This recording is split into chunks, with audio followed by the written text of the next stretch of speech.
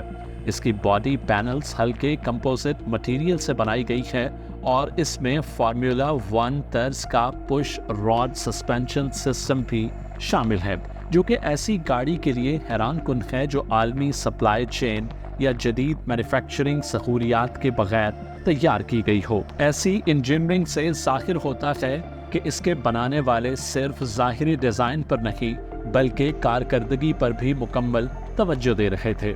اگرچہ گاڑی کی رفتار یا ایکسلریشن سے متعلق کوئی سرکاری اعداد و شمار جاری نہیں کیے گئے، لیکن اس کا ہینڈلنگ سسٹم یہ ظاہر کرتا ہے کہ اسے ریسنگ ٹریک پر چلانے کے ویژن کے ساتھ بنایا گیا ہے۔ ٹاپ کے چیف آپریٹنگ آفیسر اور چیف انجینئر محمد رضا احمدی نے بتایا کہ ان کا طویل مدتی مقصد یہ ہے کہ سیمورغ کو عالمی سطح پر پیش کیا جائے، نہ صرف ایک نمائش کے طور پر بلکہ ایک حقیقی موٹر اسپورٹس مقابلے کے حریف کے طور پر۔ ان کا سب سے بڑا خواب اسے دنیا کی مشہور اور سخت ترین کار ریس لی مانس 24 آورز کی دوڑ میں شامل کرنا ہے، لیکن اس خواب کی تعبیر کے لیے انہیں ایک بڑی رکاوٹ کا سامنا ہے۔ پروڈکشن اور بین الاقوامی مقابلے کی تیاری کے لیے انہیں 30 ملین یوروز کی فنڈنگ درکار ہے۔ جیسے جیسے اس گاڑی کو توجہ ملتی گئی اس میں ایک اہم تبدیلی آئی، مگر یہ تبدیلی مکینیکل نہیں بلکہ شناخت سے متعلق تھی۔ اس کا نام مانا 9 سے بدل کر سیمرغ رکھ دیا گیا۔ سیمرغ ایک فارسی پرندہ ہے۔ فارسی ادب اور صوفیانہ فلسفے میں سیمرغ ایک عظیم تقریباً الخامی مخلوق کے طور پر جانا جاتا ہے جو اجتماعی شعور، روحانی پختگی اور اثر نو جنم کی نمائندگی کرتا ہے۔ اکتوبر 2023 میں سیمرغ نے اپنی پہلی بین الاقوامی نمائش جنیوا انٹرنیشنل موٹر شو میں کی جو اس سال دوحہ قطر میں منعقد ہوا۔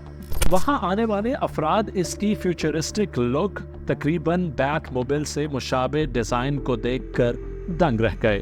کالے رنگ کی باڈی، LED لائٹ سے مزین، ابھرے ہوئے فینڈرز، وائڈ ایروناٹک اور ایک زبردست ریئر ڈیفیوزر، چوڑے الائی ویلز اور اس کی نیچی خمدار چھت نے اسے ایک جارحانہ اور اسپورٹی لک دی جو کسی ہائی پرفارمنس کار میں ہو سکتی ہے۔ لیکن شو روم کی چمک کے پیچھے سیمرغ ابھی ایک پروٹوٹائپ ہی تھا۔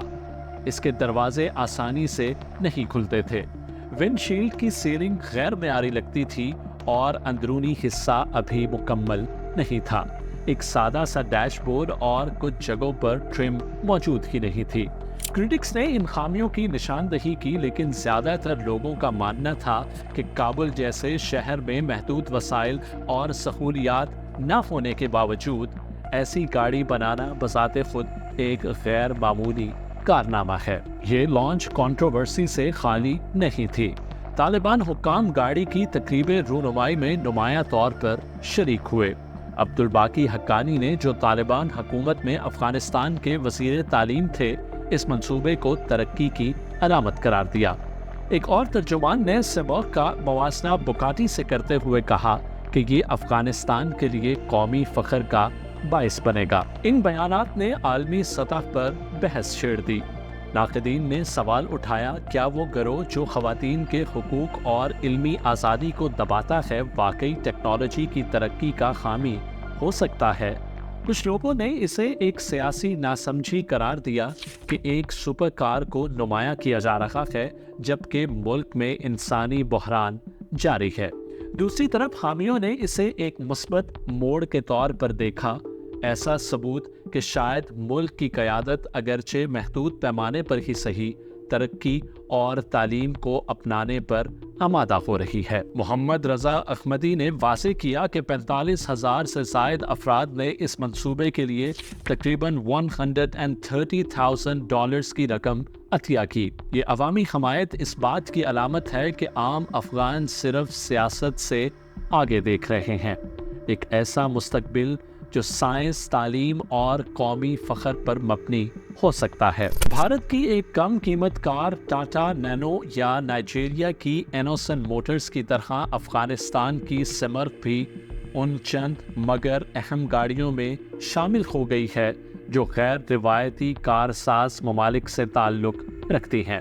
سمرتھ کا مستقبل چاہے جیسا بھی ہو، یہ بات طے ہے کہ یہ منصوبے فراری یا بگاٹی کا مقابلہ کرنے کے لیے نہیں، بلکہ دنیا میں اپنے ملک کی شناخت کو ایک نئے زاویے سے پیش کرنے کے لیے بنائے گئے ہیں۔ اگر آپ معلوماتی اور تجزیاتی ویڈیو میں دلچسپی رکھتے ہیں تو چینل سبسکرائب کریں اور بیل آئیکن ضرور دبائیں تاکہ نئی اپڈیٹس آپ تک فوری پہنچ سکیں۔ اپنا بہت سا خیال رکھیے گا، ملتے ہیں اگلی ویڈیو میں، تب تک اللہ حافظ۔